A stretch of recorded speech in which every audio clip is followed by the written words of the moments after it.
following material is copyright 2023 by Higher Alignment and Alignment Technologies. All reproduction and distribution are strictly prohibited without prior written consent. For more information, please contact us at higheralignment.com. Welcome to Higher Alignment and our free introductory discussion to our 6-week series, Choosing Aligned Partners.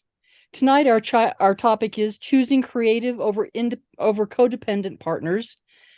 And it's a free discussion tonight that we'll be engaging with our group with Larry Byram, Katie Love, Tom Faggiano, and Sandy Jakewith. Okay, everyone. Last week, we did an intro night, and we really were focused on how similarities were the most effective way to choose people who are aligned with us. In other words, if you have the same compatibility factor as someone else, there's an added advantage in understanding each other, and you don't even have to explain a lot of the things that come up in that situation. But this week, we're talking about more of the differences that we end up having with people and confront the unknown more about relationships, because we're going to be talking about codependent patterns and how certain people have certain capacities to engage us that we may or may not understand. And as I've said to you before, when you meet people and they're not actualized in their creative nature, it's likely they're not actualized in their personality nature either. And we're going to be talking in depth about what are some of the personality effects of being in conflict, because in codependent relationships, we're always triggering each other's conflicts.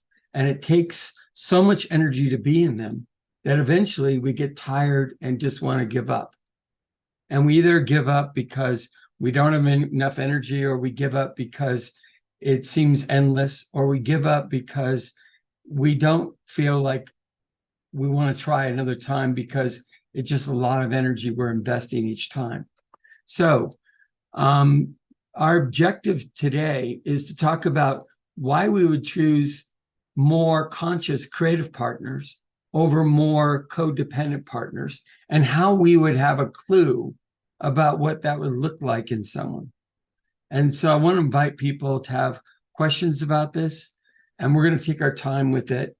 I think last week we had too many things that we were trying to do at once, and people had a wide variety of questions. If we could just focus on this topic tonight, we'll probably be able to answer most people's questions and move ahead this way. Okay. Before I get started, are there any questions about what I just said? Cool. Okay, let's move ahead. Oops.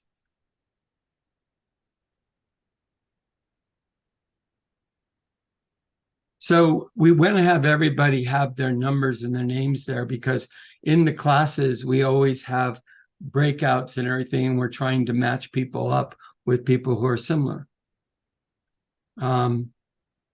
Okay, Sandy.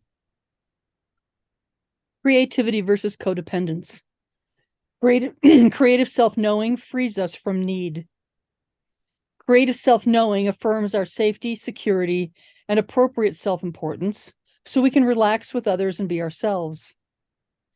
When we do not need to act, perform, or dream to meet a potential partner's needs, we can easily say no. It is also more powerful to calibrate to someone's compatibility factors to identify a real candidate from someone looking for sex, companionship, or caretaking. So, by the way, there's nothing wrong with sex, companionship, and caretaking. It's just that people are obsessed about that. They become lost in it. So an example is when people don't know what love is completely, they become obsessed with sex. And so you see, every single thing that we do has a reflection in how we engage it And if we're not able to engage higher possibilities, then we're stuck in lower possibilities. And when we're stuck in lower possibilities, we don't see many options and we keep being trapped by circumstances. And that's what pulls us into codependent relationships where we fall in love. And there are 3 ways of falling in love. And every one of those ways is a compromise. If you're falling in love, you're in a compromised relationship. If you choose to love, that's a different thing. That's coming from a co-creative opportunity to add value to the partner. And you're there to serve that partner. And just like they're there to serve you. Now, there is no requirement that they serve you in the way you want to be served, or that you serve them in the way they want to be served. We're not putting those ties around it. That would be codependent. But if we allow ourselves just to be ourselves and we appreciate who the people are as independent beings, that means we respect them, we esteem them, we love them for who they really are, then we're not trying to change them. Now, when we're in codependent relationships, what are we doing? We're always trying to change people to meet what we want them to be, to match what we believe is the right thing, to facilitate what we need to have done. It's a no-win game because you can't succeed at that game without compromising yourself. Okay. Falling in love means that we have settled for exchanges of personality love that contain enforced beliefs, conditional transactions, and idealized promises, rather than the in-the-moment experience of radiant, self-unifying love. Doubt, fear, and unrequited desire are the result of the unfulfilled commitments of codependent relationships. We go into a relationship making promises to each other that we can't keep, and we don't even realize we can't keep it. We think we can because initially we're in a honeymoon phase in the situation, and the honeymoon seems like everything is possible. But when we go out of the honeymoon phase, which is that we start to live life in a more real way with each other, all of a sudden, all the codependent aspects emerge, and we become irritated, we become excited, we become intense, we become controlling, we become, needing them to agree with us. Anybody notice that? There's no autonomy in that. There's no intimacy in that. And there's no creativity in that. Okay. When another convinces or seduces you, run for the hills because this is codependence. This results in sexuality, overstimulation, and an idealized fantasy relationship. So you can say, well, what's wrong with sexuality? What's wrong with overstimulation? What's wrong with an idealized fantasy relationship? Here's what's wrong. In sexuality, we're actually doing a sexuality where we're disassociated from ourselves. We're trying to possess another person in order to feel safe in ourselves. That's not going to lead very, very good relationships or very good sex, because the sex is going to be extinguished within a pretty short period of time, relatively. And then overstimulation is really where we're learning to disengage from partners. We're learning to have our own lives. We're trying to prove our independence away from our partners. And the more we find ourselves, not being acknowledged by our partners, the more we put them as competitors. And when they are competitors, guess what? We end up fighting. Anybody want to be in a relationship where you're always arguing and fighting? If you're doing that, that is a codependent relationship. And the last one, an idealized fantasy relationship. We all have stories. It's not bad to have stories, but the stories could mislead us. They could put pressure on us to perform in certain ways. And the stories our partners say may not reflect their truth either, which means they put pressure on themselves to perform up to those stories. And when that's happening, a lot of projections between the two of us start occurring because we don't believe completely their story and they don't believe our story. And so we start inserting ourselves in their world and requiring them to adjust their stories to meet us. And that's the point We're merging unconsciously. And then when we end up breaking up, we have to spend months, rebalancing ourselves and restoring our own nature because we've given ourselves away so much. How about that? Did that make sense?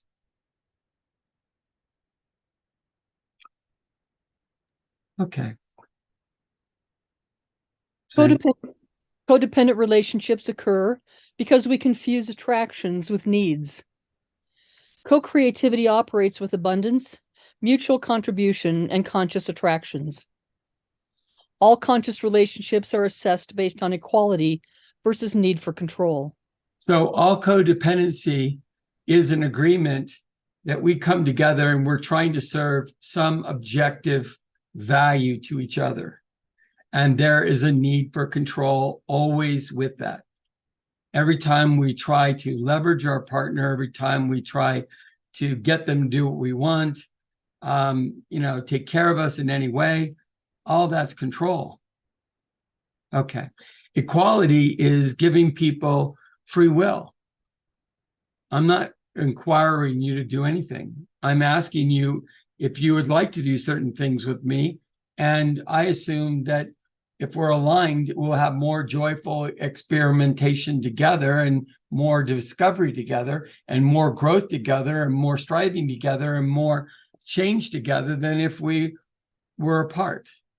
And that doesn't mean we have to spend all the time with our partners. No, there are times when you have to reassess and reform yourself so you can put more energy into the relationship at another time. So there's cycles of growth that happen in conscious relationships. Okay, anything else?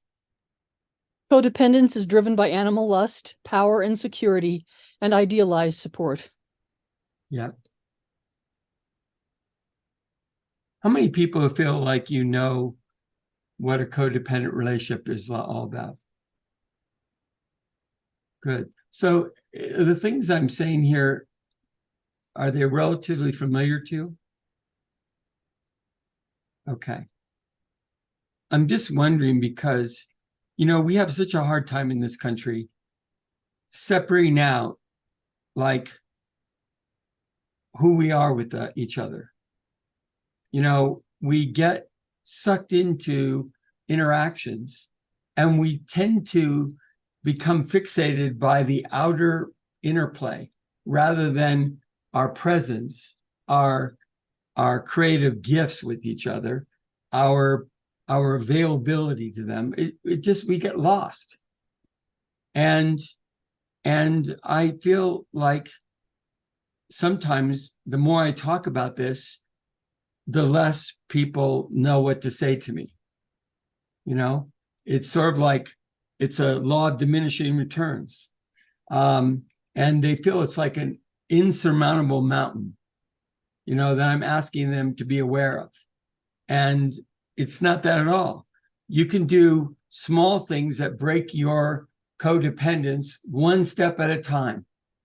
And it could take you a year, or it could take you 3 months. It doesn't matter how long it takes, because the more you free yourself from it, the more you start seeing. The more you see, the more you appreciate yourself. The more you appreciate yourself, the more you self-esteem and self-respect you have. Well, then that eventually becomes self-love. So you're elevating yourself and you start realizing that that's all we're here to do. We could always delay it by hiding our head and hiding out in a relationship and just believe that, it's going to take care of us, because they have all the outer requirements I think I need. Does that ever work out? How many times have you been through this? I've been through this. I've never seen it work out that way. It gets worse. It doesn't get better. One of the reasons is every time you do more codependence, you attract more codependence to you. So every time you're deepening in codependence, your world says, oh, they haven't got the lesson yet. We're going to give them somebody more codependent than the last time. Anybody notice that? it's like we lose our innocence. And the useful thing about that is it comes around full cycle, because then we can start bringing our consciousness into it, and bringing our awareness about what not to do, how to honor each other, how to honor ourselves first and foremost. So we keep moving forward and we are healthy with partners. And we're not asking them to do the impossible. We're not asking them to fix us. Yeah. And I also want to make the distinction between codependence and interdependence, because sometimes it can feel like, oh, if we're not in codependence, then why do we even need to be in relationship? So I just want to point out that we are all interdependent beings. We do need each other in certain ways. And we're here to be together and enjoying life together on Earth. However, sometimes when we get caught in those codependent patterns, we're not able to actually be together in those ways that are rejuvenating and fulfilling and co-creative. So, Yes. Yeah, thank you, Katie. I just want to say that when she talks about interdependent, she's saying that each person is participating to play in a process. They're saying, hey, if we work together, we can uplift ourselves more and do more things together, and we can have more of a better time in life. I mean, you'd have more pleasure, you'd have more power, and you'd have more, and I'm talking about creative power, and you'd have more passion. What's not to like about that? But the question really is that we're taking responsibility for not hurting ourselves. You know, we're saying, okay, if I'm not going to personalize certain things, I'm not going to caretake my partner, because that means I'm looking down at them and I think I'm better than them. I'm not setting up a situation where I just expect them to respond to me and do what I want. You know, because my expectations, they should automatically know what they are and respond to me. No. If a partner wants something to happen, they could ask for it. That's a much more beautiful way to have a relationship, because it's all consensual. We don't have many consensual relationships because people assume that they have higher power hierarchies and they have authority over the people and they should tell them what to do. That is a distortion in the way we're living. Okay. And it's based on the fact that we're denying ourselves, which means that it gives some people a right to repress us. Because if we're denying ourselves and not doing things, they think it's their job to fix us, right? Or we have situations where you know, they talk to us and they try to jazz us up and tell us how great we are, and the objective is to try to motivate us to do the things they want us to do.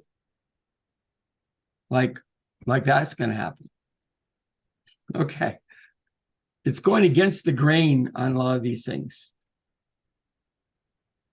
Is there anything else we didn't do there, Sandy? Nope, we're done there, Larry. Okay. I was going to say that, you know, what's interesting, and I know what we'll be talking about, is that I think often we think of coming out of codependence as getting out of kind of that excitement, jealousy cycle. Yes. You know, and then you think, well, I'm breaking out. You know, I'm going to have a relationship with more intellectual basis to it. And then you find out that you're fighting and taking positions. You think, well, I'll get better. And then you get into an idealized situation. And so all of the improvements we think we make are often still keeping us in the cycle of codependence.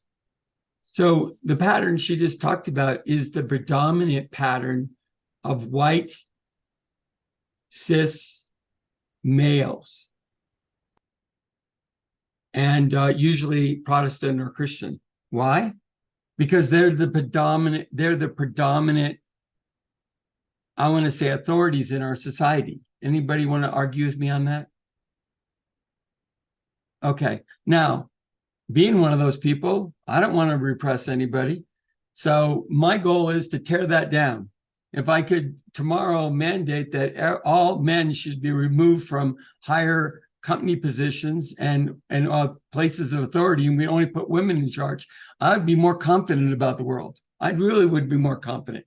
But you know, the challenge here is that we have to look at the whole picture, and we have to start unpacking it where it's showing up right now. And so that's really why I've included the next slide. Okay, this is going to be a mind bender for some of you, because you're not used to thinking of all the ways that people grow. And there's a development cycle in everyone's personality, and they go through certain sequences differently based on their upbringing and based on their own growth, internal growth process. And it has to do with, you know, are you male or female? First one. Or some other gender. That would be another good option. And then second would be, are you a minority in racial or religious minority? And if you're a majority in your country, let's say. And then the third thing is, are you LGBTQ? Those are the three patterns that all bring up different patterns of growth. And because of that, we don't understand the divides or the differences between us. We do understand that everybody may be human, but we don't understand that there are expressions of humanity that are seeking to be released. And I'm going to say something now that will be a little provocative. I think we have to deal with the trans issue first before we can get to, you know, the Indians and the Blacks and the Chicanos and all that, and the, you know, religious minorities. And then we'll finally deal with the women's issue. I think that the women's issue is so submerged in our culture that we have to do the best we can individually, not recognizing that we're not going to get a lot of support from the majority of women or men on that issue. Isn't that interesting what I'm talking about there? It's just saying to you that the things that we've pushed away or ostracized in our culture are the things that actually make us complete and whole. Let me say that again. Whatever we're denying as a culture is to our loss as a culture. And what's the real big benefit of the LGBTQ community? They're the most out with their creativity. They're the most out with their creativity, given they're not closeted.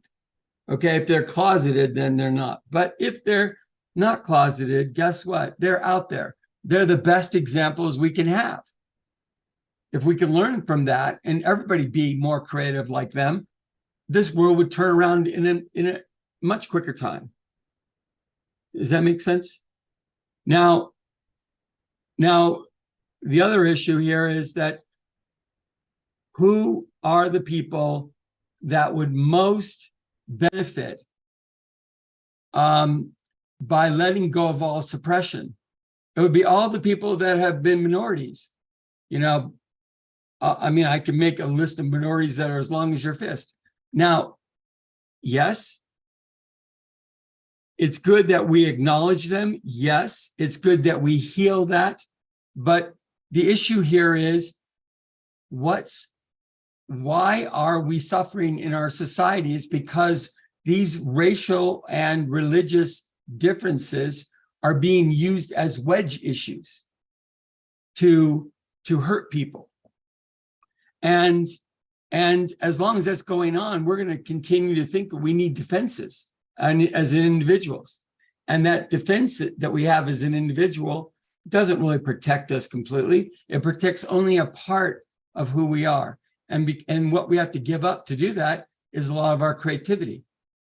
So it's a real lost cause. Then in the women's area, man, I could start talking about that. The Iranian power struggle does not know what they've unleashed. They don't really understand how these women, young women, could stand up to them. And the fact that they are shows how much courage they have. But people, once they take themselves out of the box, aren't going to put themselves back in the box. So they push so hard that they're going to have some kind of revolution again. Isn't that going to be interesting? Just a matter of time. But that's only one country. Afghanistan, look at that. Look how the rights have been dialed back there. The women's rights have been dialed back there. Even in the United States, we still have all these imbalances based on the Me Too movement and various types of abuse, both sexual and just emotional and physical. And it's unacceptable. Okay, so now I've given you my idea about how we have to change the world on our spare time. Okay, so let's go back to how this impacts you as individuals. Sandy? So Larry, I just have a question about what you just said. You said we really need to start with the trans people and that they're most creative. Do we start there because they're the most available for creativity at this point and build the No, creativity? they're the most repulsive to the Christian minority. They're the most repulsive. They want to kill them. They want to actually eliminate them. They're trying to write them out of our society. It's more abusive there than the blacks were in slavery days. That's what it's becoming. And it's all because of idealization and the pattern of it. And it's all because of the fear they have, because they cannot conceive of people having same-sex attractions to each other. It's not in their DNA.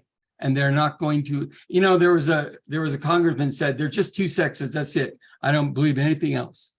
They're adamant about this. Why? Because it would change everything for them. It would change their reality in a way they can't recover from. That's why it's so dangerous to them.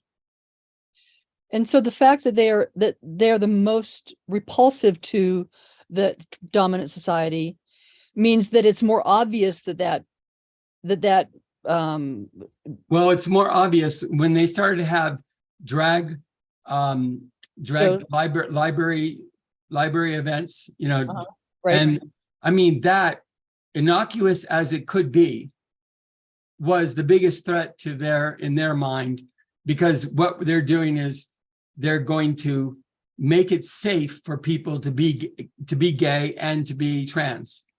And right. That is the linchpin of what they're trying to stop. It's a flood for them, and they're trying to tack everything down that they can.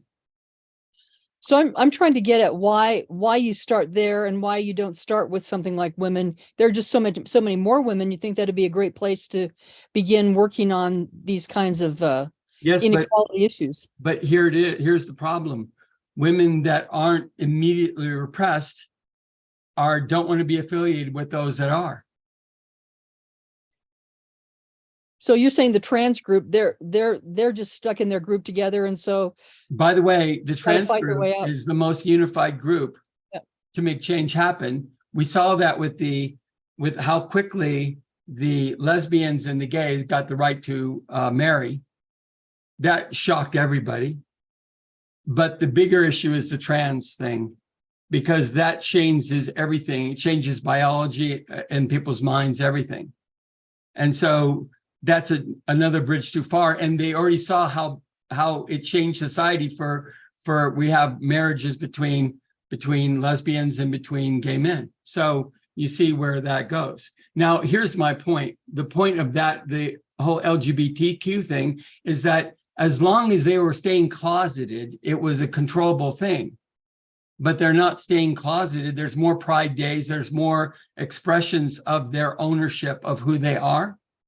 And that's bringing about more interaction with the people as they know them to be real real people. And they're in professions that are highly creative. So they can get a lot more attention than any religious preacher. It's nightmare day for them. You see that? Mm-hmm. So, Okay. so I think what I hear you saying, let me put it in different words, is that in terms of making change in any of these dominant areas, the more people who actually recognize how they're being repressed, the easier it is to help move through that. Yes. And the more unified they are to change their repression. So in Iran, because there's a culture that's been consciously activated, there's chances of change there. But look at the United States. We've had a quote, I'm going to say a quote, a feminine revolution that was really about becoming more male or a better male, be better than men, with like Gloria Steinem and everything. That really didn't help women. What we need to do to help women is show how using mystery and intuition and creativity would change the way they show up as leaders. That would really shock humanity. That would be a great thing, but we have to have that in numbers and they have to work together. That's why I'm saying it's going to take more time there. Thanks for going through that. Yeah. Unique development process, the 4 pathways to development. White, straight, cis, Protestant, and Christian males are the predominant personality development path to engage in instinctive, which is self-respect and attention, intellectual, which is self-esteem and acknowledgement, and idealized, which is self-love and acceptance, growth processes as the dominant pattern. So here's the thing. Each one of these levels, first instinctive, then we say intellectual, and then we say idealized, is part of the development of a personality and part of our growth as human beings. We need all 3, but we have priorities about how we develop them unless others force us to change them. So let's just use women for a moment. So women being highly controlled by men, and the women want to be accepted and being supported by men because they don't see any way around it. They end up, their development path is to start with idealized, because it's about love. Women always want to start with love.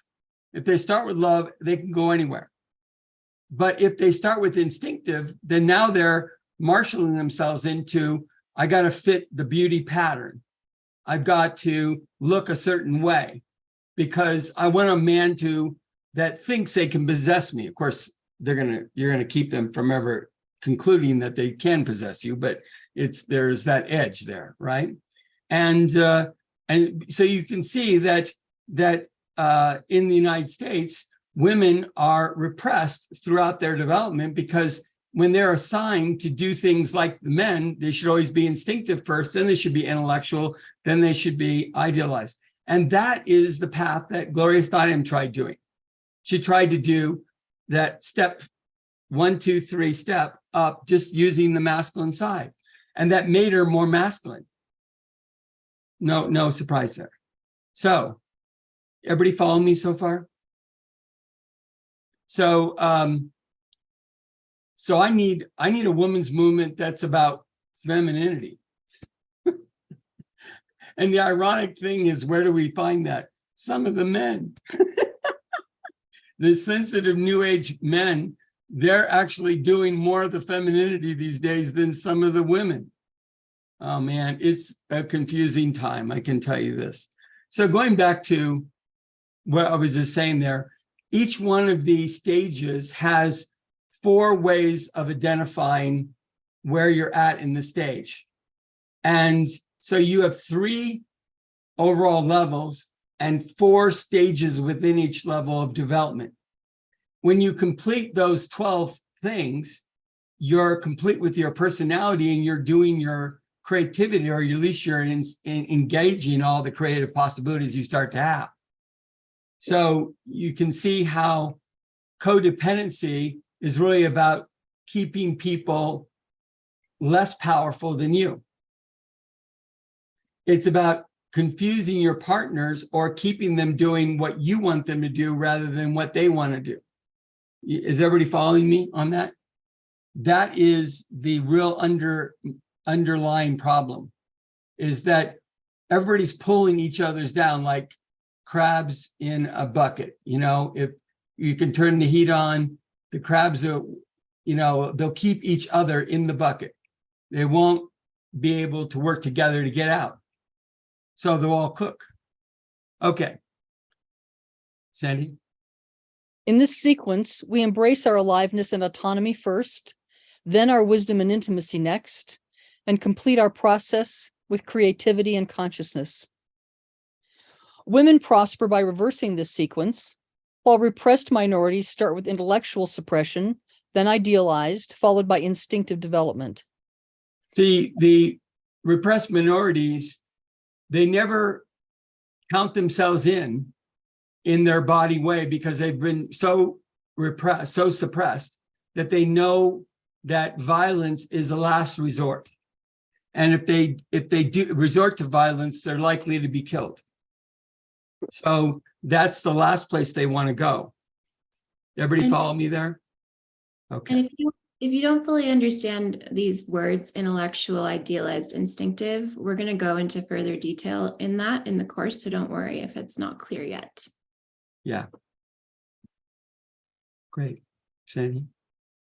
LGBTQ insulation due to repulsion means that they start with idealized, then intellectual, and finally instinctive personality development. So they are like the women, except they're even more explosive on the creativity level. So each one of these levels contain a different order of codependent compromises that limit growth. Yep.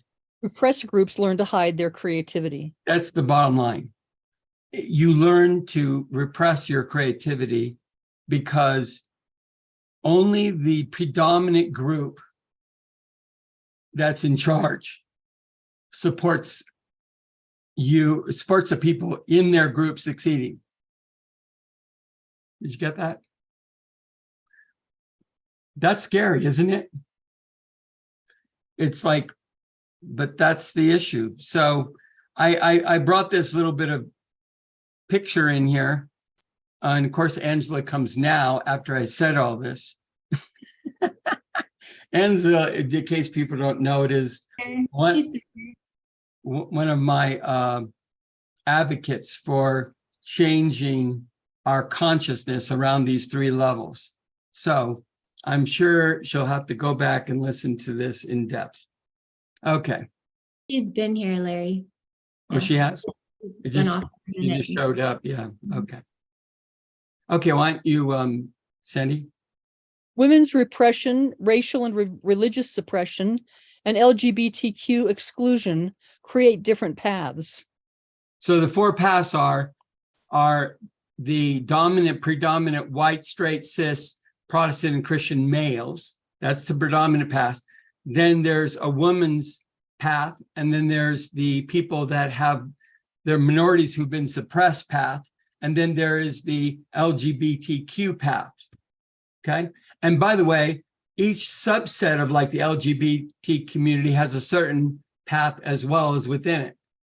And I can tell you what that is too, because I had an experiment and I started training this stuff in the gay community in San Francisco in in 96 or so. And within a year and a half, I had more than 800 or 900 men actually following the process and getting much farther than the straight heterosexual group ever got in a matter of months. Why? Because they didn't have the preconceptions and the limitations, if they were accepting themselves, about being with partners that match them. They didn't have that. They didn't have the animosity that people that are straight have with this. Okay. And so the purpose of looking at these paths is just so that we can understand ourselves better for our relationship development. And also, so when I give you more information about these paths, you say, oh, that's what I'm doing, and there's where I am, and this is what I need to complete, so I don't have any issues with this. That's what I want to do. And the reason I'm doing this is I want to uplift people's choices so there's less confusion about relationships. You know, I know it's hard to appreciate immediately how much this reveals about the nature of our relationships. It does. It really reveals a lot. But I want you to be prepared to use the information so that you can further release yourself from the problems of it and just say, no, I don't need to do that. That won't go where I think it will. Okay? And also so that you can have clarity on your own trajectory as we go through the levels, so you can Yes. see what your own trajectory is based on how you identify. Yes. Thank you. Thank you. Codependence is amplified by a lack of autonomy, intimacy, and creativity. Different paths mean complexity in understanding each other. When we hide our identity by adopting the dominant prevailing standards, it compromises our development. We become confused and lethargic and intense and anxious. Anybody been experiencing that? Anybody been experiencing that? That tells you, man, we are definitely in codependent hell right now in our society. Okay. You know, I was watching a movie recently where the couple talking were codependent, and they were quoting codependent statements from other movies. Like for the Jerry Maguire, "You complete me." I thought it was pretty funny. Yeah. Yeah, they're trying to sell that story because people want to believe it. And it needs constant repetition to keep in existence. If anyone was to look at it from the undercarriage of it, they would say, this is just being propped up. There's no reality to this truth. Okay.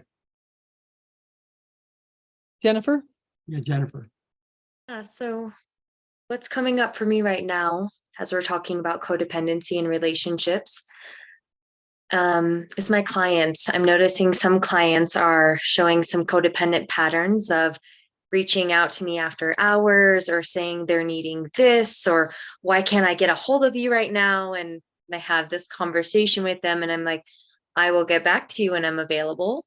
And I was not available at that time. And it's very interesting to start to establish these different boundaries for me personally with clients, because I've thought about it in my family and friendships and intimate partnerships, but now bringing it into my business is a whole nother level.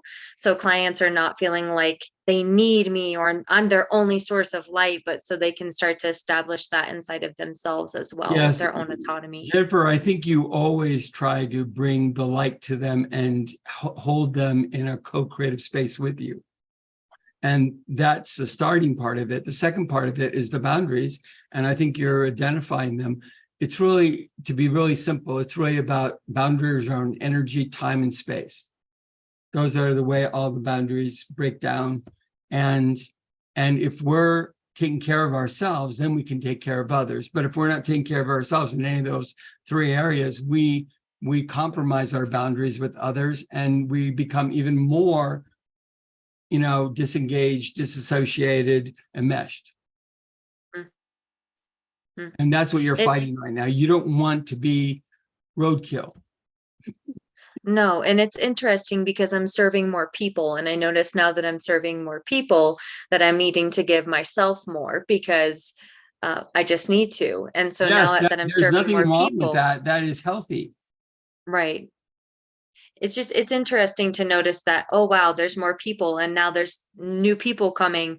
I mean, 8 people coming at a time. And I'm just realizing, okay, these people I need to set specific boundaries with because right now they're really in need and they're reaching out and they're like, and it's just very interesting. So I just wanted to share But that. I would just have general statements you can refer people to on your website that really just put it in perspective. Because here's the thing, if people really want to be supported by you and they want to be healthy, you want to interact with them in a healthy way. And they have to understand that that's the rules of the road. And that's Right healthy from the for them. beginning. Yeah. Yeah. So it sets a parameter so that space is already set Yeah. for them to step into. Okay. Thank you. Anybody else? I like the idea of codependence roadkill. Yes. I think we're ready for the next slide, Larry. Okay, great.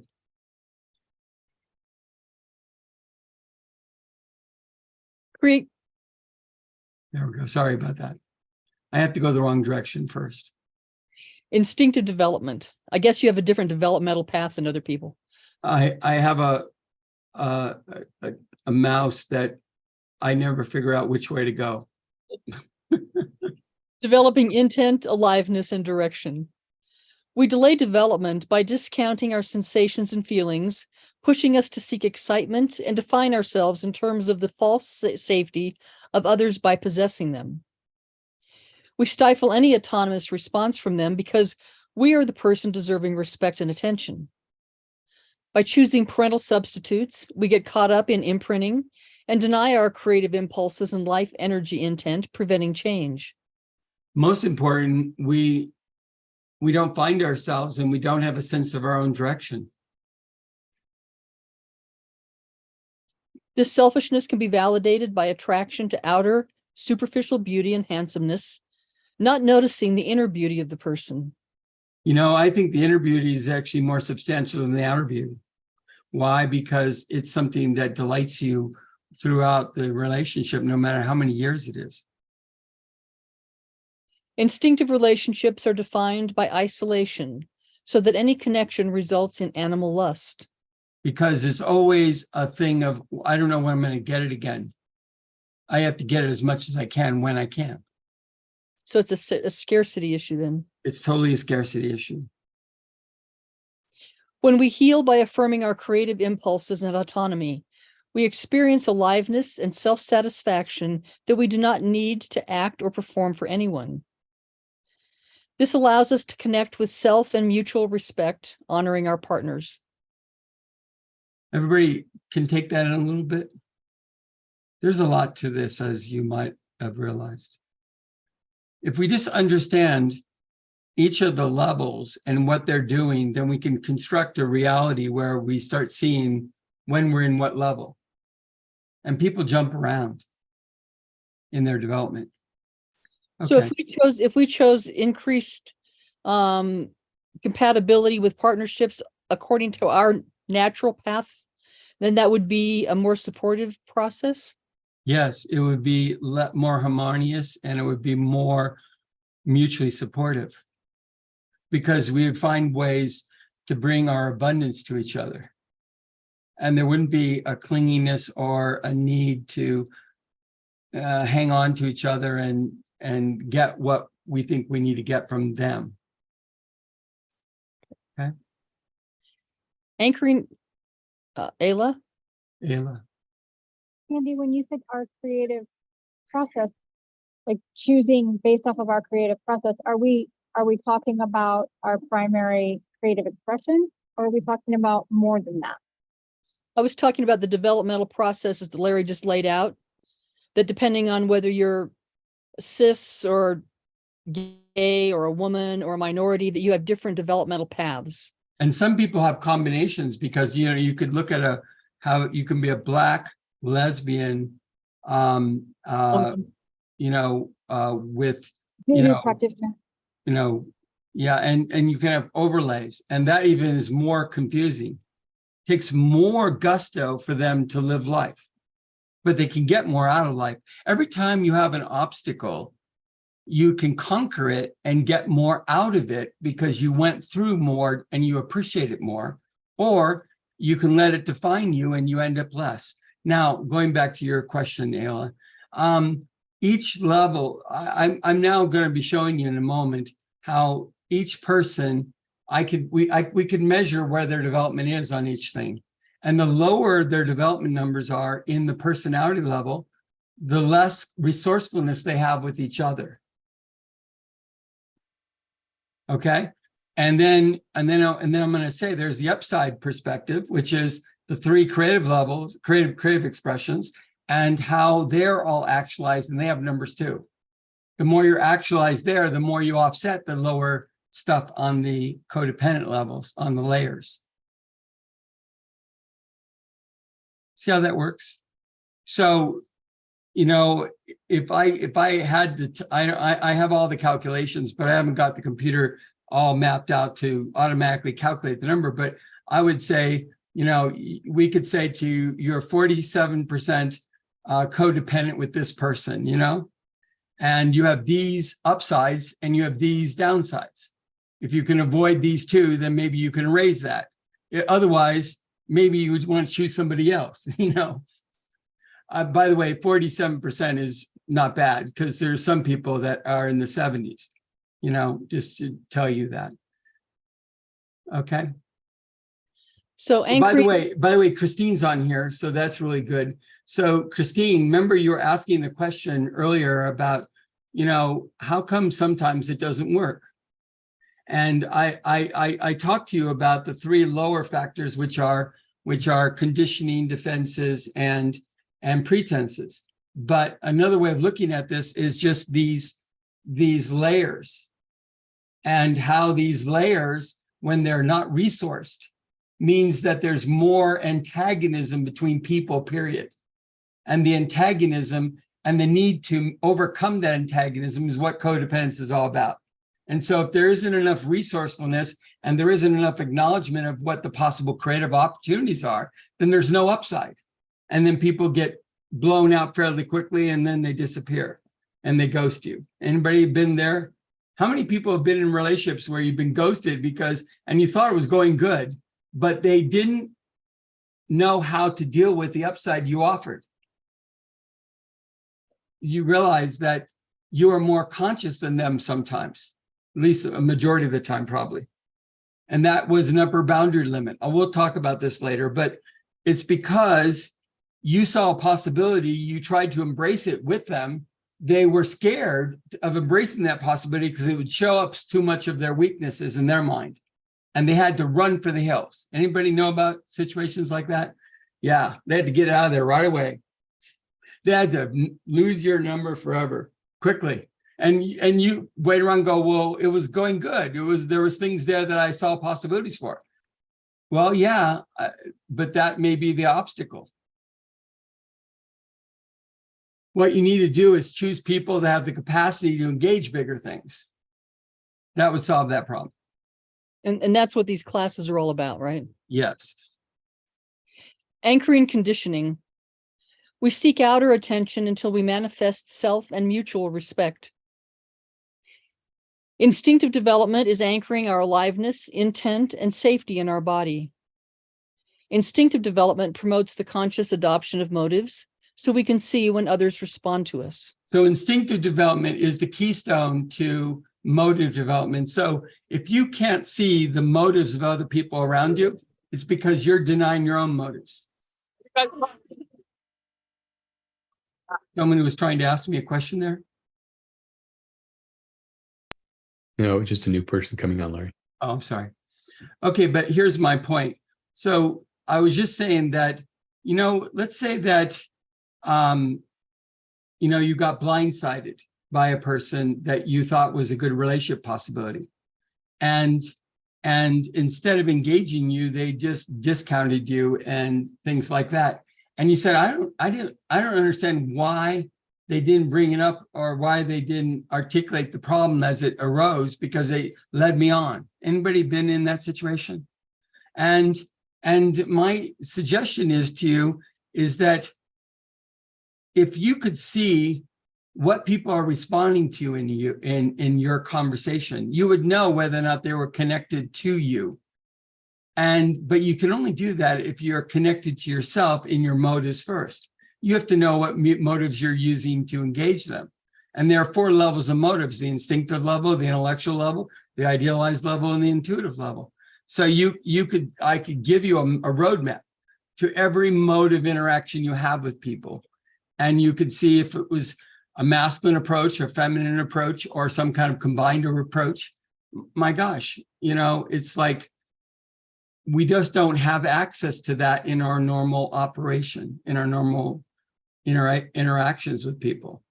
But the conscious people do. Okay. Did you have something, Katie? Okay. Okay, good. So one thing I also want to mention down here is that you'll notice you have numbers under here. First one, it says 2.1, 1.5, 1.6. And then on the woman's side, it's 1.7, 2.3, 2.2. Now you're going to say, what the heck are those numbers? What the heck are those numbers?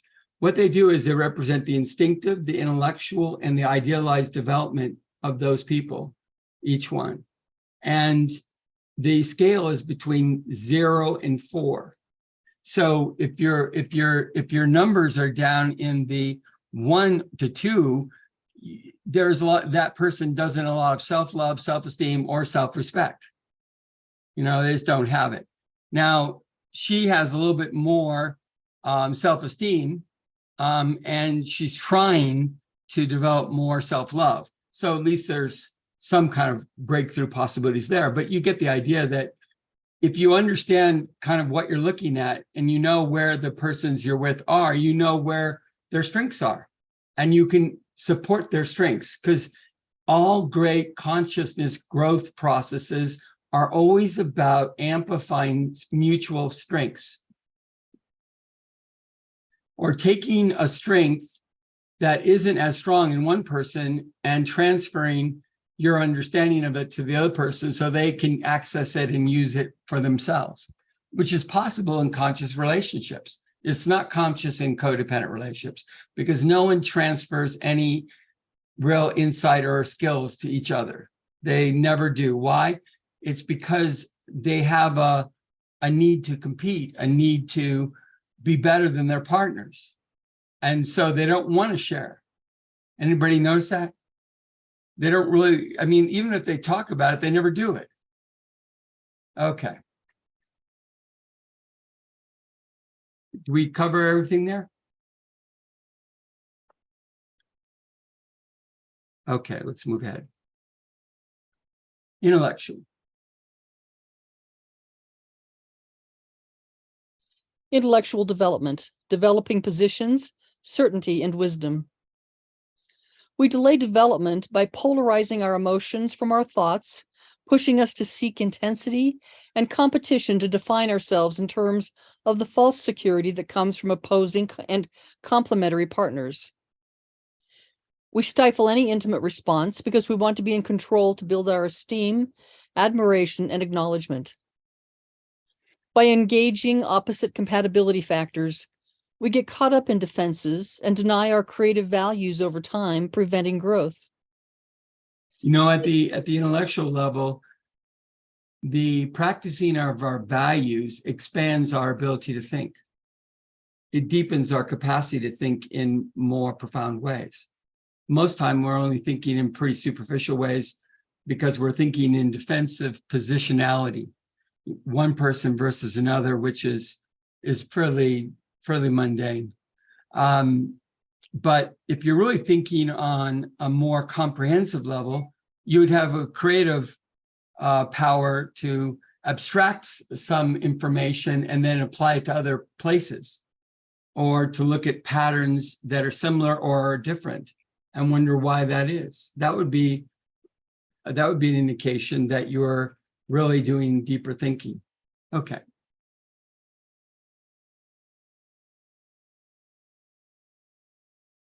Sandy? This self-serving thinking can be validated by partial dualistic attractions to the creative characteristics we have denied in ourselves. Intellectual relationships are defined by separation, so that any connection results in the promise of empowering security. We heal by affirming our creative values and intimacy, allowing us to learn and grow with our partners. This builds self and mutual esteem, honoring our partnership. Anchoring defensiveness.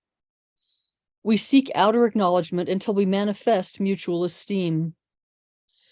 Intellectual developments anchoring our wisdom, light, and security in our mind. Intellectual development promotes the conscious adoption of attractions. Initially, we are caught in dualistic attractions.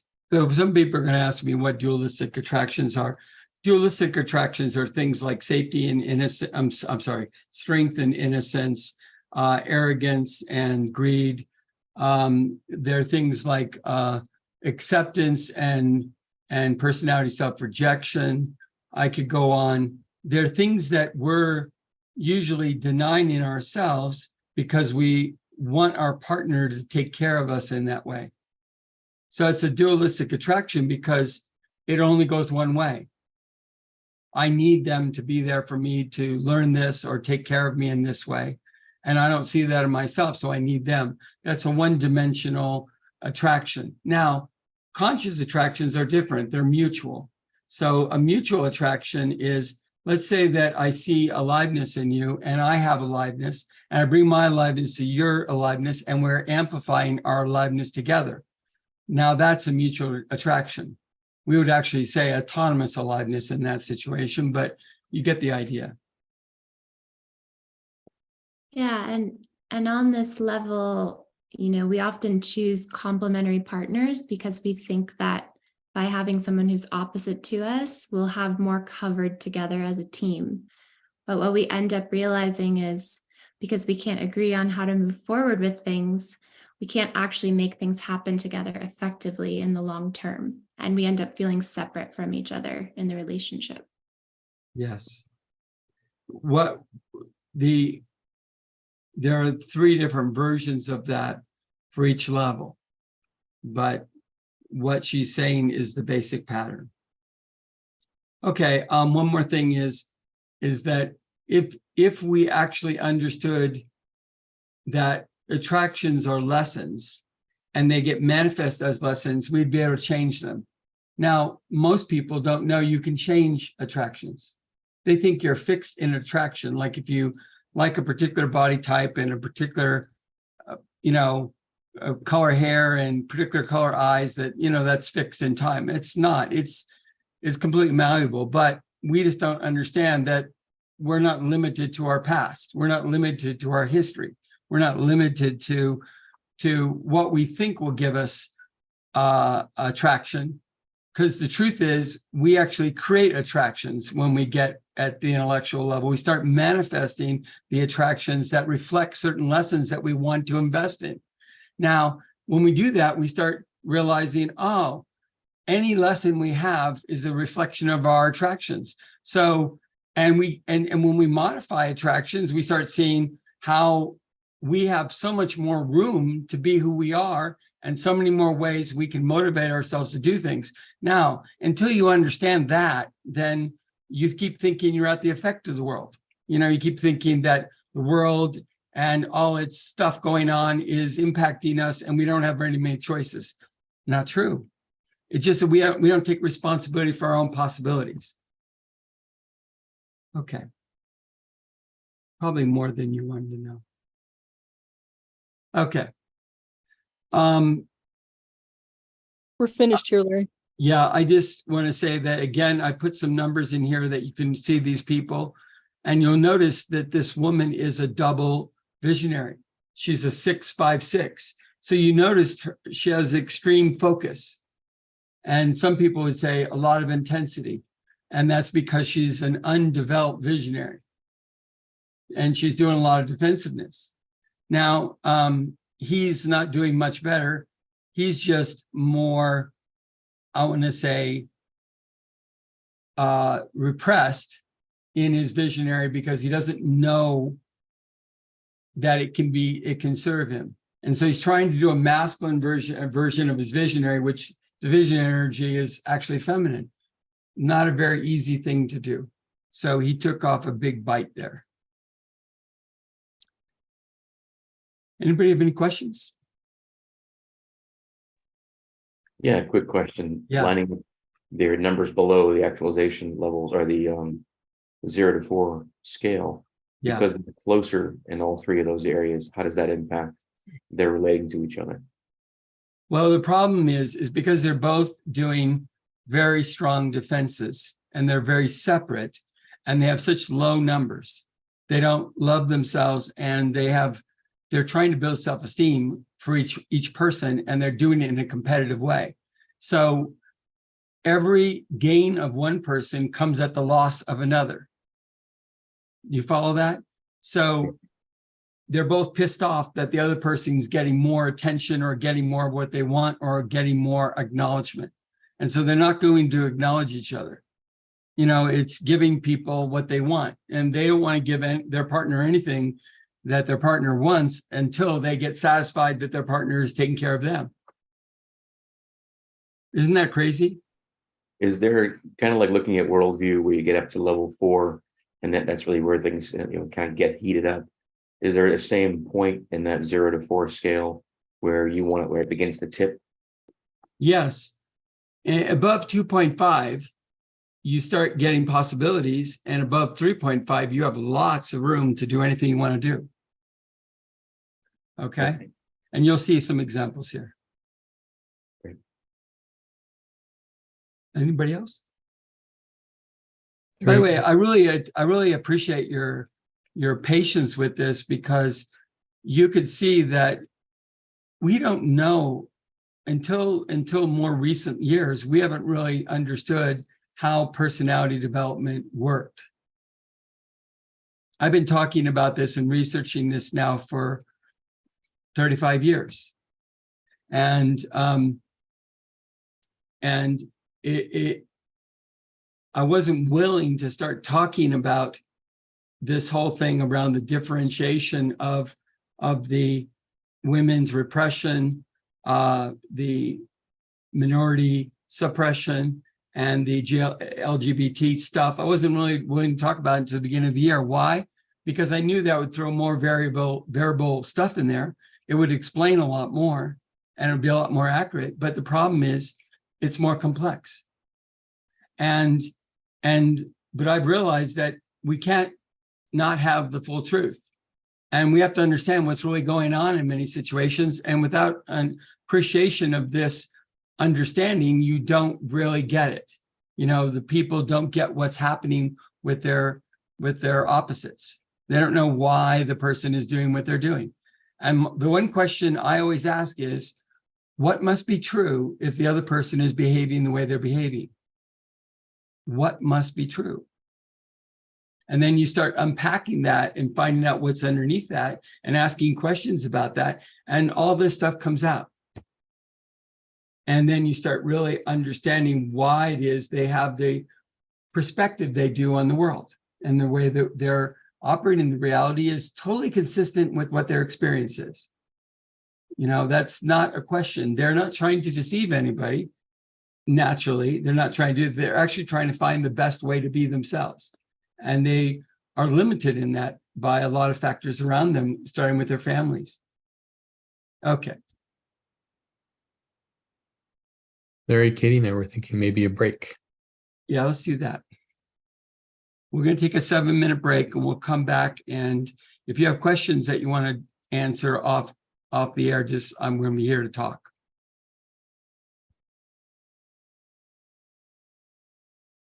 Okay, we're back. And we're moving forward, and idealized development. It did move forward. Wow, that's great. Idealized development, developing agreement, creativity, and love. We delay development by enmeshing and confusing our feelings and emotions, pushing us to seek validation by projecting our shadow side on our partners. Anybody hear about shadow side? Anybody know what a shadow side is? It's the part of you that you don't want to admit is there.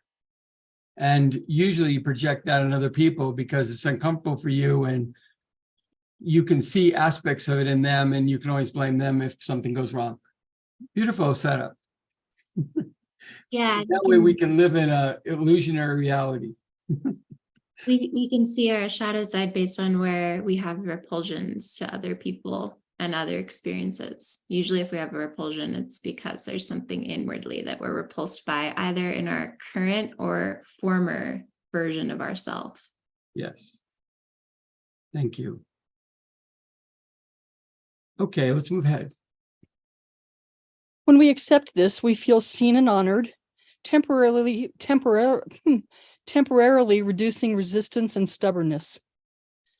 Idealized relationships are defined by insulation so that any connection results in entanglement.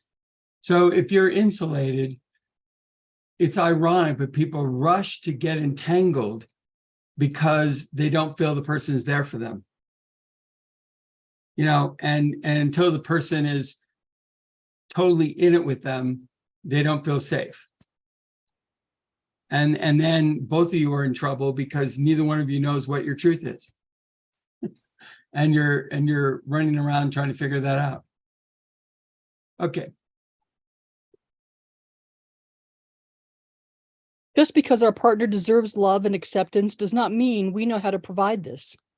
Yes. So, you know, you ever notice when you try to give something to somebody else and you don't know how to do it, it's because you haven't done it for yourself.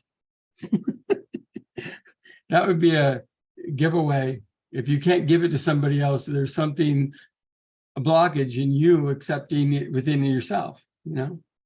So I imagine that a lot of people say, well, I'm giving you love because I'm being sexual with you.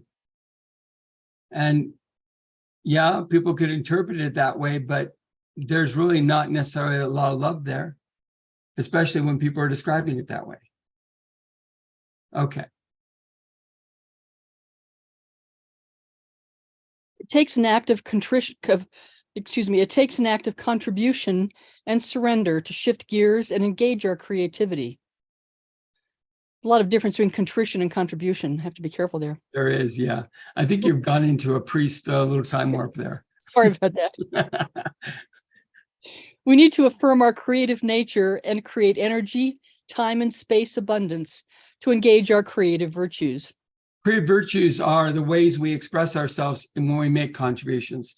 And each person has three particular ways that they bring to other people, that their pure presence uplifts the other people. And those are your virtues. How you uplift people matters. How you show up matters. And you don't have to do anything to make that happen. You just need to be there so they can feel it. Okay. When we do this, our goodness shines. We experience awareness and joy because our internal striving promotes presence. This allows us to connect with radiant, self-unifying love, inviting our partners to fully engage us. Anchoring idealization. We initially seek outer acceptance until we manifest radiant self-love. Idealized development promotes the conscious adoption of relationship skills, so autonomy, intimacy, and creativity expand. So autonomy, intimacy, creativity are only 3 of 12 relationship skills that we talk about. But you have to be on the idealized level to even know they exist. Because if you're not that level, you can't see how your interactions with other either pull people down or elevate people. If you can make the distinction of what builds people up and what takes people down, then you've got skill. That's the thing. The skill is your way of interpreting things, your way of seeing things, your way of being with the person is supportive of them. That's what we need to be able to do, because I want you to be like doctors and say, first, do no harm. You know, do no harm. Start with the people that you're most able to support, which are people that are most aligned to you. You know, the people that can't get you and don't see you and won't respond to you aren't particularly healthy people to be around. And the other thing is, as you get higher in worldview, which you will, you can take in more different types of people and you can be effective with them. But you have to understand them before you can do that.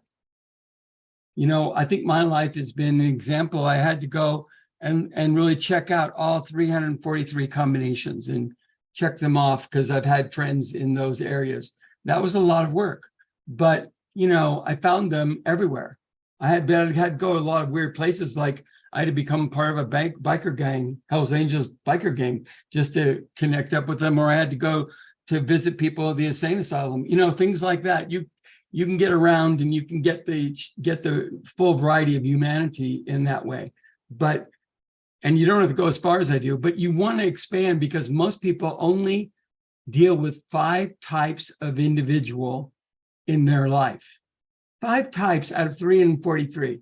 That's what you're familiar with. That's what you know. That's what you deal with. So you're not getting very much variety of experience because you're immediately going back to people that you think is going to be okay for you or safe for you to be with. Everybody get that? Okay.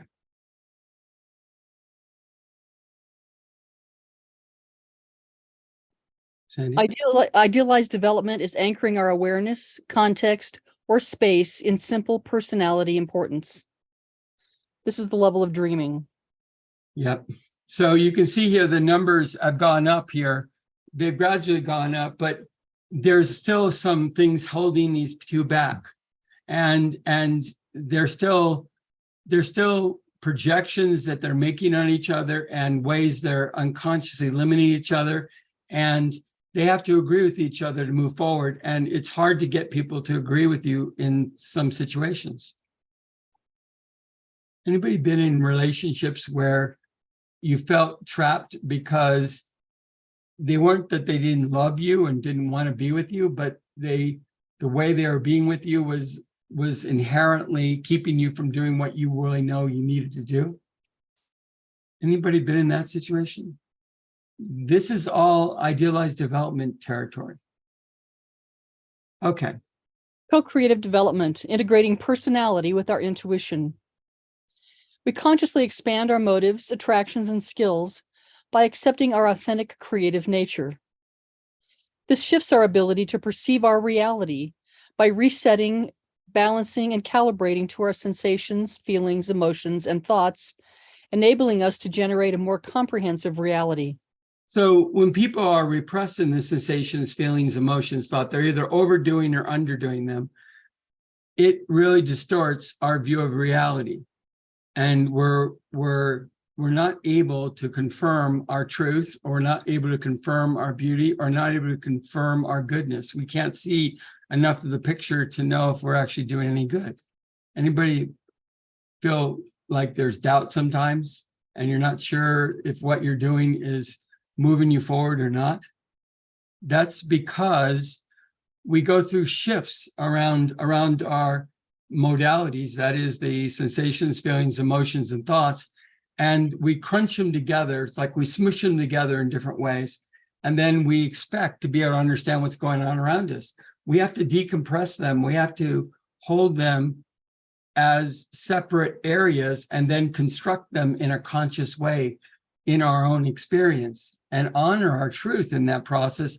So we're starting with ourselves as whole. We don't need other people's validation of our truth. We don't need to take in other people's information if it doesn't validate with us. And so it allows us to be more grounded in ourselves. That's a very powerful thing. This increases our internal pleasure, creative power, and passion. Instead of measuring our progress by material and people attachments, emotional and intellectual positions, and the degree of special experiences, we manifest our creative presence through joy. See, joy is one of the biggest things that a creative person does. They have a lot of joy.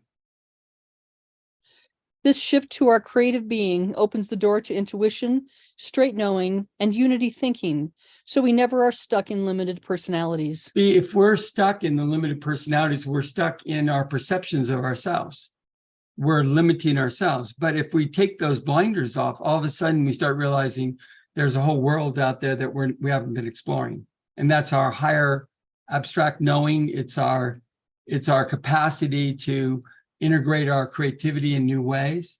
There's so many different directions we could go here. These relationships are playful, offer opportunities for endless learning, and result in smooth, fluid communion partnership experiences. So by the way, that last statement you should probably read again, because this is what people have a hard time grasping.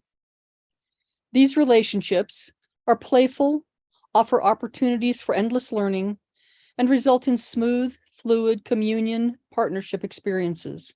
So people are going to ask me what communing is. It's the ability to have our own space independent of other people, because we have our personal space. And then we come out and we meet people on a common ground and we create a space with them, and we're present with them and we're present with ourselves.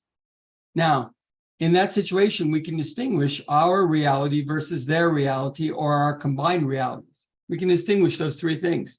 Now, it's useful because then we can talk about it without being confused, without being shut down, without being repressed, and we don't take anything personally. Why? Because we're not taking into our personal space anything that could be reactive. So we aren't reactive. Wouldn't it be nice to be in a relationship that's flowing and not reactive? I mean, I know it sounds easy, but it's not common because no one focuses on it. Okay. In effect, our unique creative contribution was and is the missing link. Yeah, so I've always been like struggling a little bit with how people complete their creative development. You know, when do we know that our masculine side, which is about becoming, and our feminine side, which is about being, actually meet each other and they're fully integrated? How do we know that? What does that look like? And it comes down to creative contribution. We have to be authentic to ourselves in what we do, and we have to be meeting the needs of people outside of us. It could start with our partner. So some people start with our partner, and the partnership elevates them. And then they see things in a different way. Then they go out and serve other people in different ways that are more elevated. But another approach is to work with other people and build partners and practice being partners, creative partners, in less entangled or less challenged relationships. Like if we don't include sexuality with it, and we can have more openness, hey, it could be much easier for some people. So if you were to build common partners with great business skills with you, and you really grew and learned with each other, that would be a great practice for then attracting a partner that would have the same interest and direction as you. And that's what I'm confused by sometimes, because I see it happening both ways. And I don't know all the time how best to predict that. Some people just make their minds up. I'm going to go out and find a partner. Or some people say, I'm going to go out and do my work. I don't want a partner. I want to do my work. I think it's pretty much the same thing either way, but it's just approaching it from a different angle. Okay. Sandy? Anchoring co-creative expression. Investing in self-discovery leads to a profound ability to enjoy others. When we go beyond our personality needs, we discover our creative greatness. Until we know our creative being, we have little to contribute except compassion. So let me talk about that. Some people will really be wondering about that statement. Like, until we know our creative being, we have little to contribute except compassion. It's because we don't know who we are uniquely. We can just be there for other people. That's what it comes down to. We can learn to be there for other people. How many people know what I'm talking about there? Learning to show up in a variety of ways. And yes, by learning to show up, it can lead us to our creativity. That could be a benefit. It could be an opportunity. But, it's something that the Buddhists would really say, great, we're doing compassion. But I'm trying to actually take this into a world where we're working together as teammates. We're working together to create a society that is more interactive and fulfilling. That's what I'm actually looking to. I'm actually trying to create heaven on earth. Okay. I'm sure the Buddhists wouldn't appreciate that. So I'm joking because, Hey, Larry, yes. I'm a little confused. I'm guessing that if they don't know themselves very well, it'd be hard to be compassionate. A lot of people interpret caretaking as compassion. I guess I don't. I know. So you're taking a higher viewpoint right there. You're not including the whole thing. All right. So I understand what you're saying and I appreciate it, but we're looking to have more creative connection. I'm saying creative connection is the lifeblood of our lives. And without that, we don't elevate ourselves to succeed together and contribute together and to love each other. That's what I'm trying to build together. Now, that takes a lot of courage. And that takes knowing what service is. Now, compassion is a way to is a way to kind of take ownership for your own energy. It's a way of being kind. It's a way of marshaling your resources, maybe. I see all that, but it's not committed to the striving that I think we need to do to get to the outcome we want. Does that make sense? Yeah, I guess I'm interpreting it as caring. Yeah. I can see caring as that stepping stone. Yeah, well, that to me is more of a compassionate, creative energy. So they really have the monopoly on that one. They're quite good at it. Got it. You know. To kind of go sideways here or skip ahead, because this couple here is doing much better than the previous couples, it's harder to see what's maybe in their way or what they're working on. Could you just speak to that? Like where are they at? What are they working on? I'm sure. So if you look at the numbers, you see that, by the way, you'll notice through the whole sequence, a lot of the women's numbers are a little bit higher than the men's numbers. It's interesting because there's more success in that approach than having higher men's numbers, because the women can uplift the men easier than the men can uplift the women in their processes. I just want to say. One more thing I was going to say is that maybe that's also an indication of worldview level. So the higher the worldview level, the more you can uplift people. Maybe I should actually add that. But going back to the point, in this situation, he's one of the salt of the earth kind of guys. He'll do anything to make things better for her. And he's very, I want to say, devotion. Devotion is very strong in him, and her thing is to give him space to be more who he is and support him in whatever he wants to do. And she has probably developed certain things that she can do on her own, but she does things with him because she wants to be around him, so there's benefits there. And he may feel sometimes that he's not as available or ready to engage her the way she is engaging him.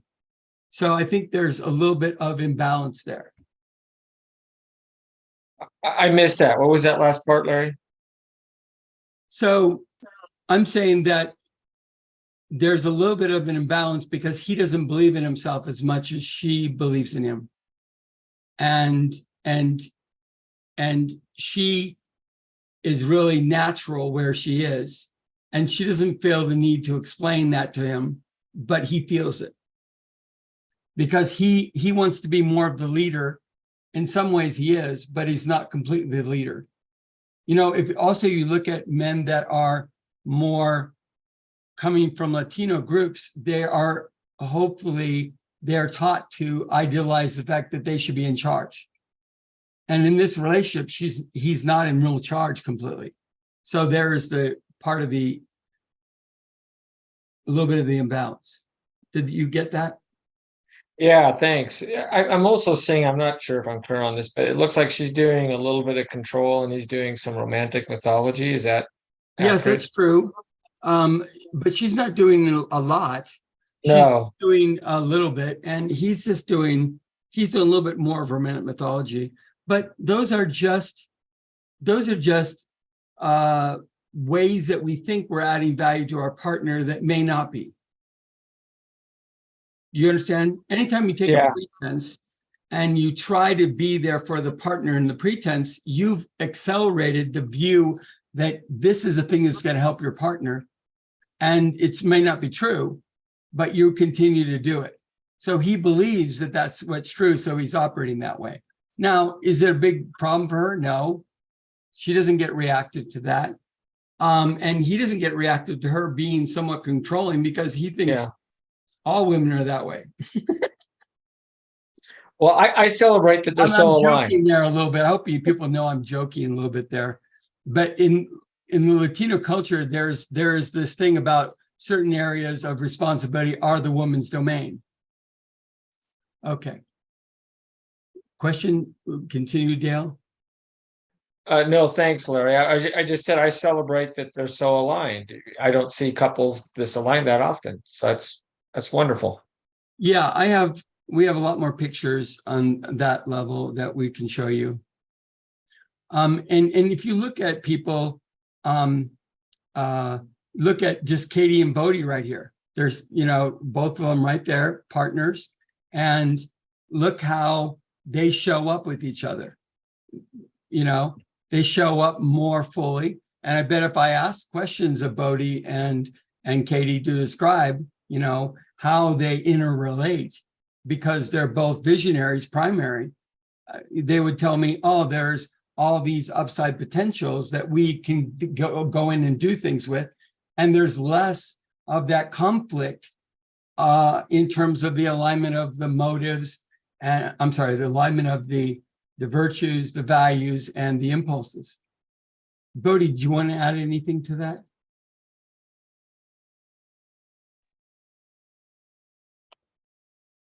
You're absolutely right. That's- Yes, it's there's it would take a while to go into describing. Maybe we can do that at some other time. But yeah, there's amazing difference for me in my past relationships where I wasn't conscious about being in alignment to the relationship with Katie. The difference is like night and day. Yes. Katie, do you have anything to add? Yeah, I'll just say that the flow that we have in our daily lives, but also in like our spiritual practice together, just brings so much joy. It feels like there's like a seamless movement through the day with each other, like flowing into creative activities together, flowing out of those activities and doing our own thing. Meals together, having like really inspiring conversations.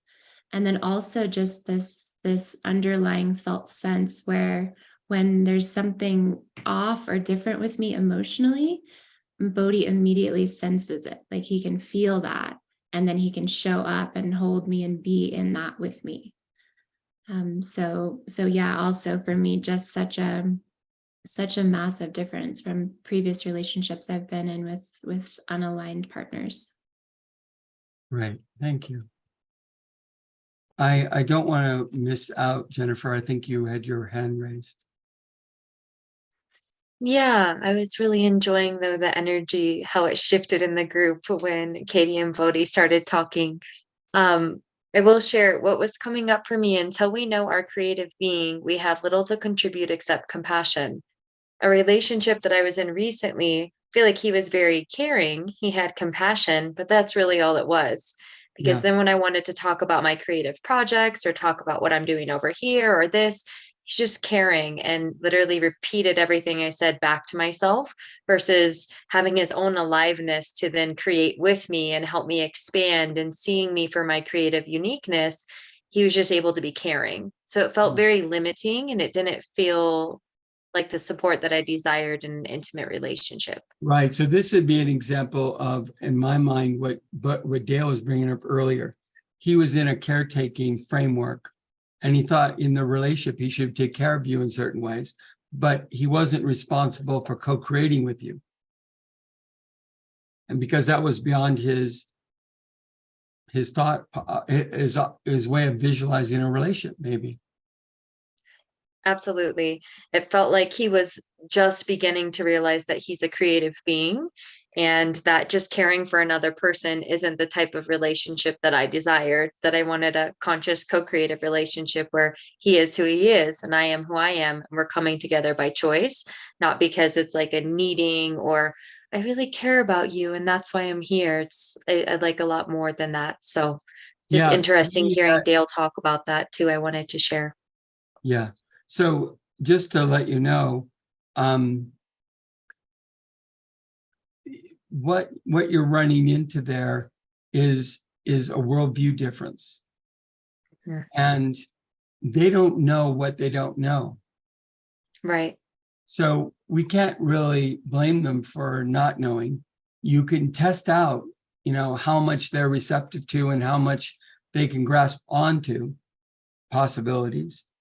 But if they can't hold the possibilities, like my mother, I'm always trying to support her and clarifying her life and making better choices for herself. And, and she gets in conflicts with my other family members, right?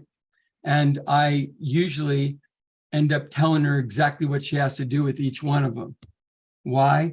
Because she writes all down the notes and then she uses the notes to tell them.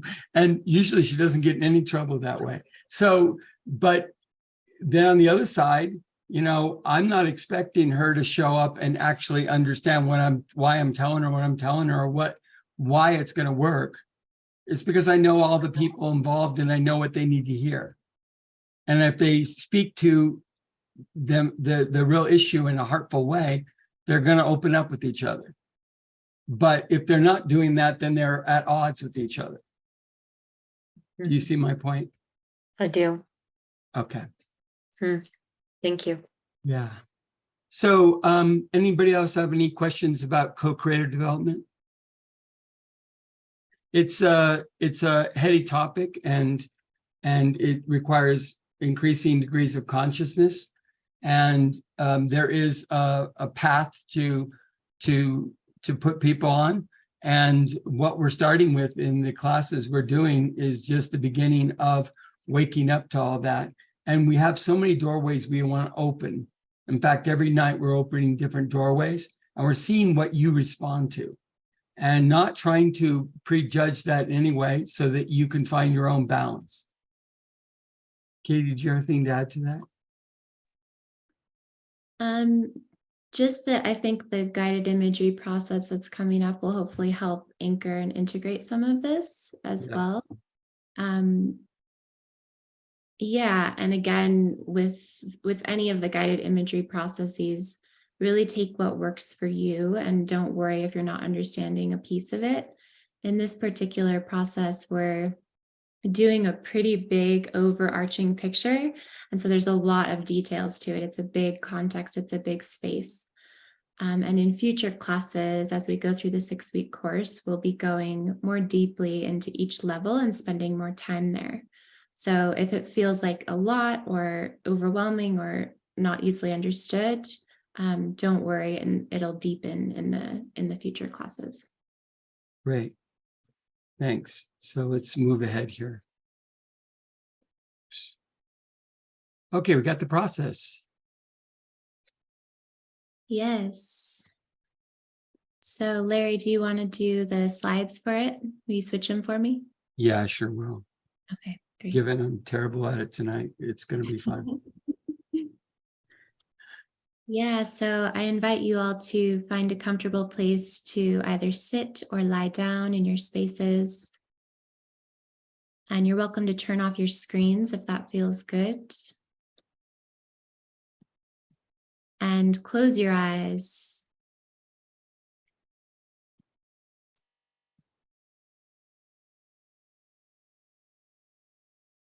Imagine creating your own inner safety by following your creative impulses. Do you trust that your body has the wisdom to guide your life? Or do you attach to things and people as external anchors of safety? Autonomy requires that we follow our creative aliveness rather than our codependent excitement. We honor our aliveness by connecting and integrating our sensations and feelings. This allows us to respond to our body's in the moment impulses. If it feels good, I invite you to place one hand over your lower belly and one hand over your heart.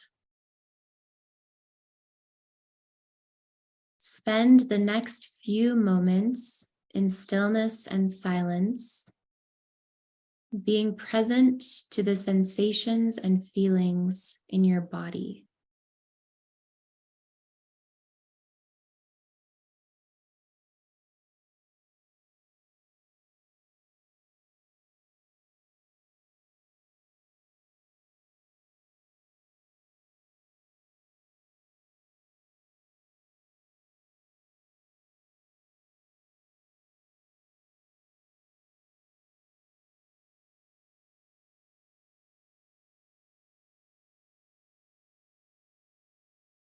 And simply notice what you feel and sense in your sensations and feelings. Notice if there is anything your body would like to do, or realize that you are fine as you are. By responding to our body's impulses, we experience taking complete care of ourselves. This frees up our energy to choose partners based on mutual aliveness.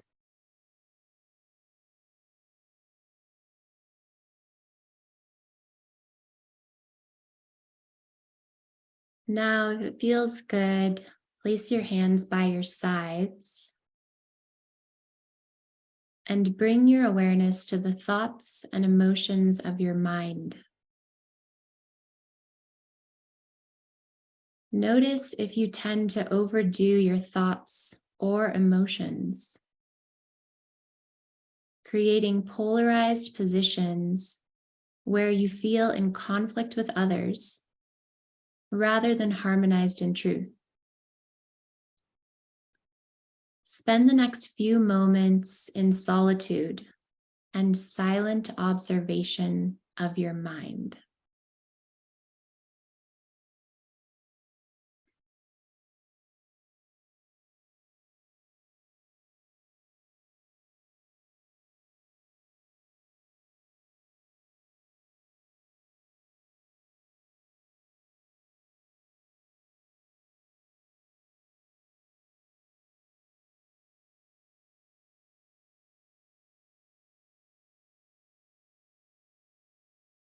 And notice what you experience in your mind, in your thoughts and emotions.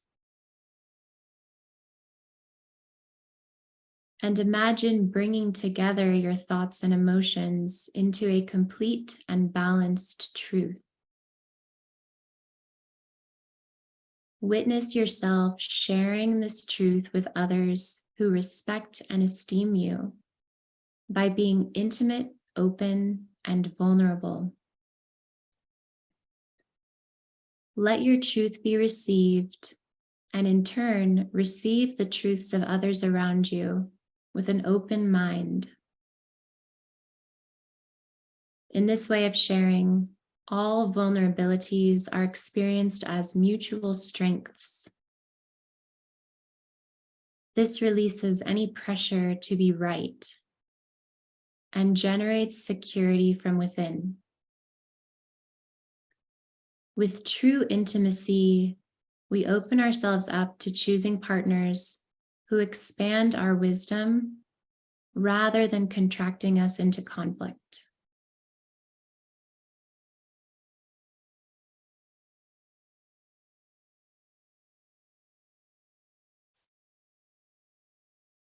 Our creativity is naturally expressed when we integrate the impulses of our body, the values of our mind, and the virtues of our heart.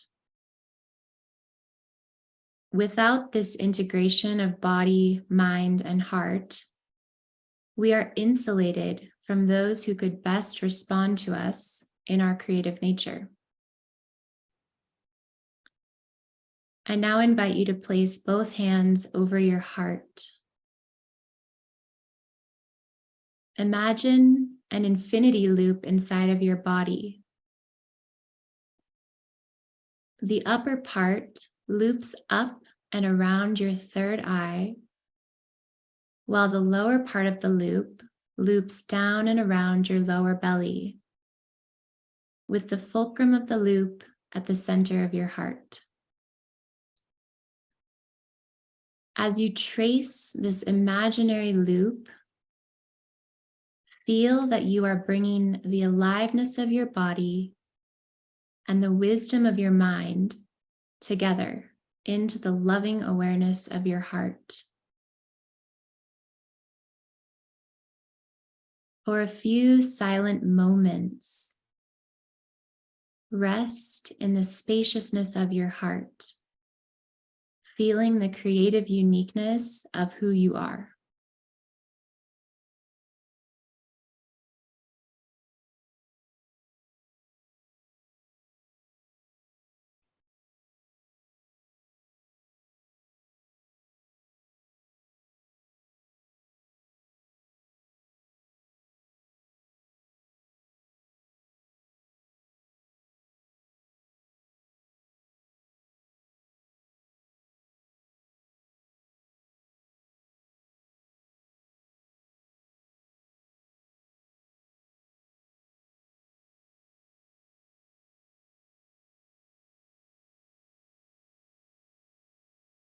Notice what you experience in your heart.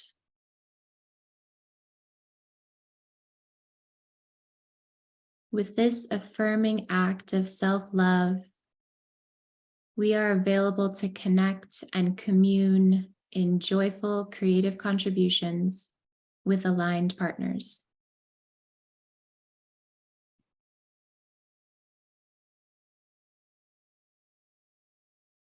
When we combine these relationship skills of autonomy, intimacy, and creativity, it makes us safe, secure, and with an appropriate degree of importance with our partners.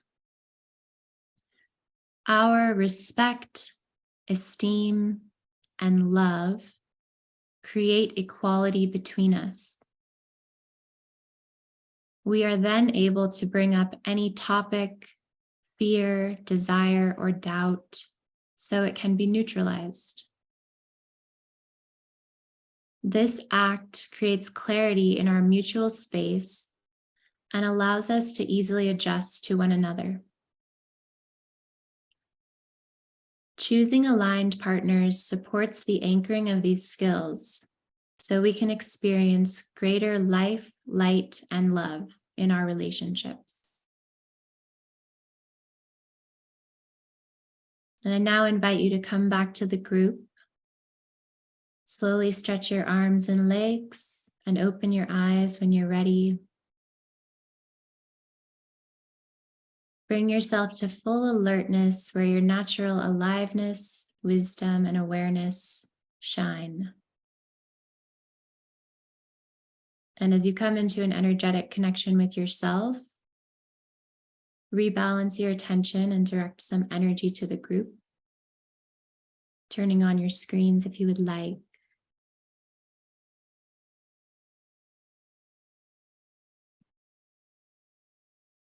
And if you feel to share, or if any questions or curiosities are arising, I invite that now.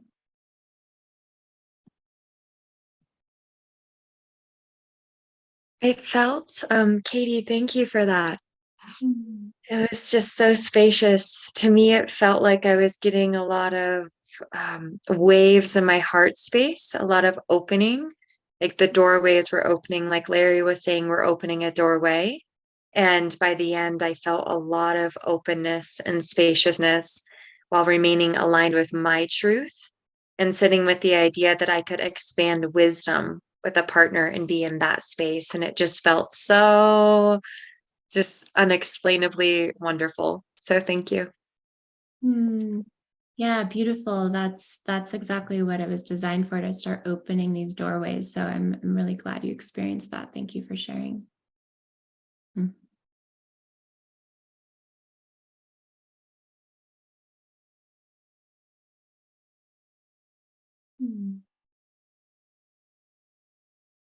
Anybody else?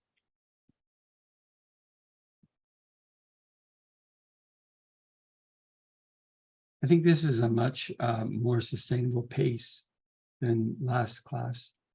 I think we're trying to get too much done last time. So we're going to pay attention to how much we're trying to put into this and trying to simplify it and clarify it as we go. Okay.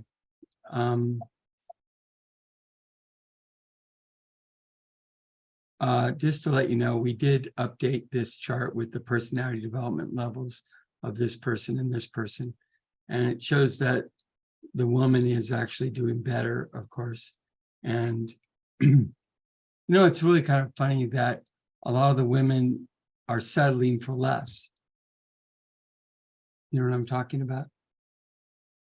You know, they're allowing themselves to come into relationships that are not fully equal to them. And I would just have people pay attention to that, because we want to really create more power in the creative power in the relationship, and that requires equality. Okay. One of the things I was going to also say to you is that what we're going to be doing in this class is the class includes us doing a mini profile of you. And so we're going to put down these factors that we see in you, because I'm going to look at you on the screens in the class, and I'm going to be scribbling notes to myself. And then we're going to email them out to you, okay? So that you'll have a good set of basic things that when we're talking about them, you know where you stand, at least as far as what we're saying. And then you can choose to disagree with us or agree with us, or you could ask questions about it, because that's the way we bring clarity to things. Because a lot of times I could be wrong, but we could also not be explaining it well. So for you, so we want to make sure that we're doing that. The benefits of the class, I'm just going to talk about that. The benefits of the class are that we have 6 nights where what we're doing is we have a process that we start with. Katie's going to always start the process. We're going to create a space initially that's open. Then we're going to have a conversation. I'm going to leave that part where we're talking about, you know, a piece of information. And then we're going to set you up to do homework. And you can choose to have partners that you can talk about this with. And the homework is all about the compatibility factors that you may want to look at.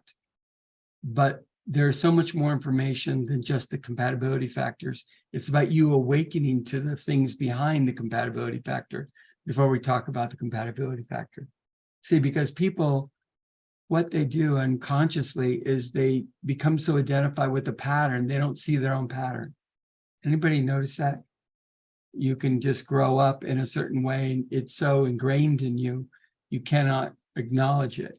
So what we're doing in the discussion is we're waking you up to constructs that are going to start suggesting, wow, I'm seeing this a different way or than I've ever seen it before. And that's going to wake you up to why the compatibility factor may be good for you.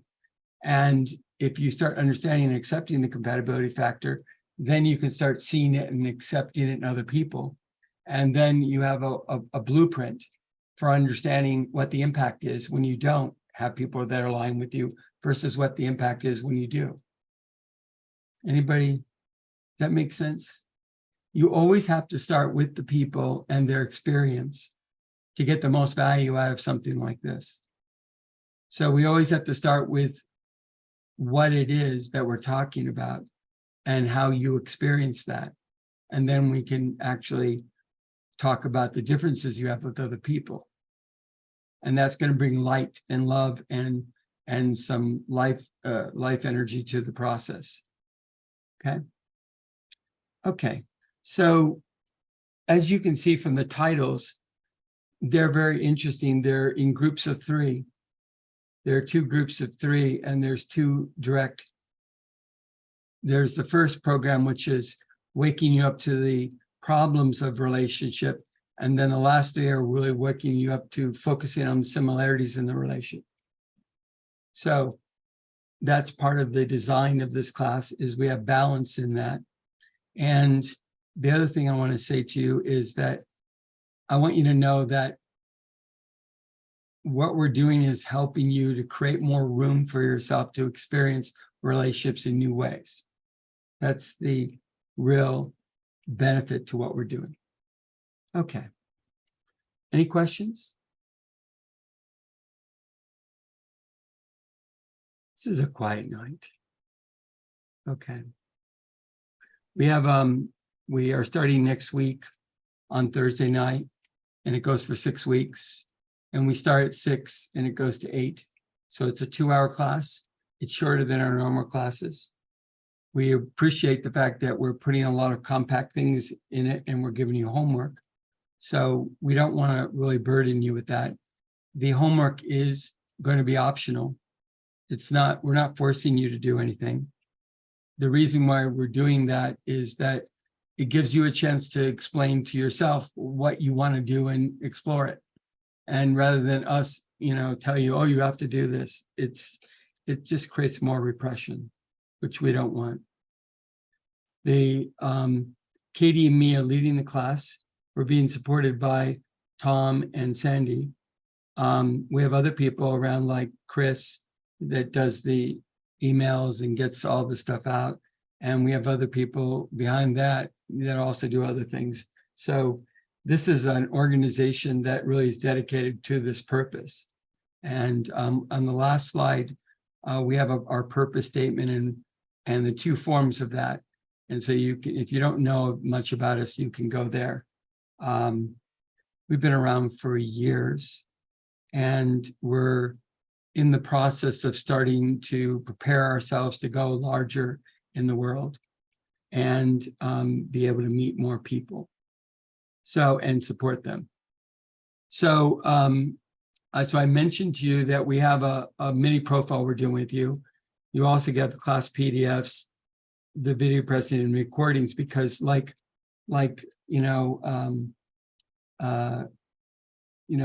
Julie said, sometimes I have to listen to this a few times, an hour at a time, and then I can unpack it, because there's a lot of rich things in the process that sometimes need to be reframed, in your own experience.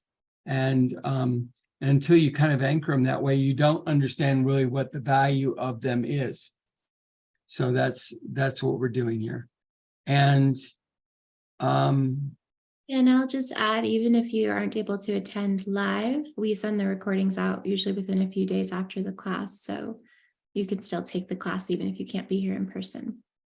Yes. If you're doing that, I need to have some kind of minimal time with you just to do your profile, to make sure that we get that accurate and you are clear about that. Okay. So,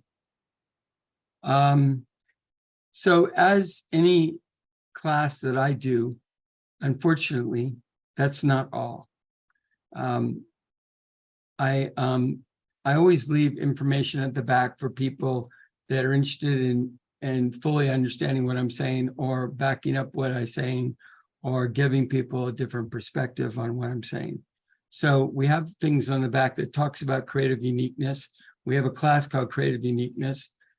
It's a massive class if you think about it, but the objective of it is to go over all the compatibility factors. And so you understand what the positive and negative each one is. And of course, we tell you which are the most important in this class. And we only focus on the most important ones in this class. And then, so we have information about some of the different creative expressions. We have a lot more information on the various websites as to this, more information than you probably needed. We'll be sending out some information as well for people, because we want to make sure that people have access to the right resources for their situation. And then we talk about compatibility factors. We talk about benefits of compatibility. We talk about who benefits from this work and what the benefits are. And then we talk about how you show up. And this is your choice, how much you want to show up. And if you're showing up in codependent ways, how do we get to show up in more conscious ways? And then we talk about the summary of codependence, because I have a whole thing on codependence here, because I wanted to make sure, because we were talking about codependence, that you had some basics here. And then it goes on to the 4 levels of integration. And then we talk about the larger arc of how co-creativity happens. And we just been talking about the first 3 steps in this class today. We didn't even talk, we just barely talked about 4, but that's a lot in our world. And then we go into the pyramid of being and the mission statement. So, isn't that interesting how we finished on time and we weren't stressed out? That was so good. Okay. So there are 2 purposes: to experience our essential nature and nurture conscious relationships. Or if you want to make it more personal, what we do is we assist creative people to make healthy relationship choices. So not everybody wants to do that, I should let you know. You know, not a lot of people are really understanding what that means at this point. So there's a lot of challenges to having this mission, which is good, because it's got to get out there someday. And it would be better to get it out sooner than later. Okay. Thank you, everyone, for being here tonight. Thank you guys for bringing it for us. Yes.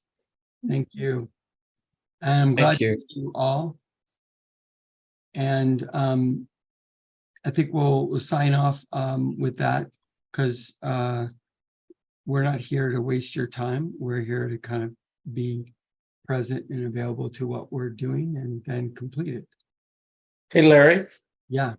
you mentioned creative uniqueness. Are you doing that class? Are you starting that up? We have that class on Thinkific, and we're trying to give the people that have done it before, we're going to be using them as a test run to make sure it's all what we think it is. But yes, it's all there. Okay. Okay. And we're putting other classes up as we go. So you see, we are going to get out there someday. Okay. And by the way, I just want to say one more thing I want to say is that, you know, this class that we're doing now, you know, finding creative, you know, it's choosing aligned partners is a real prerequisite to any of the deeper classes that we're doing on each creative expression. Like next semester, we are planning to do one with only visionaries. And we're going deeper in that one. And we're customizing everything to what the visionaries do with each other to make the relationship pop. And but my point I'm trying to make here is that people have to have done this as a prerequisite before they do that, because this has a lot of the things that we're going to be referencing there, but we're not going to be covering. Okay. And by the way, I just want to say that I'm really seeing how the work is, all the pieces are coming into play and they're all in the right places. And we just need to organize them in a particular way so people can really see the continuity of the process and what the value is of the process. And I want to thank you all for being, patient and willing participants in this unfolding process. It's taken a long time to get to this place, and we're beginning to see the fruits of this in people growing quicker and doing more change in a very short period of time. Okay, with that said, I'm going to sign off, and Katie's going to sign off, and we're all going to sign off, and we'll all check in with you, and people that want to be in the class, sign up on higheralignment.com or contact Sandy and we'll get you set up. Okay. Okay. Thank you all. Good night. Thank you so Bye, much. everyone. Good Good night. night. Thanks, Larry. Good night. Good to see everybody. Yeah. Thank night. you. See you next week. Thank you. Yes.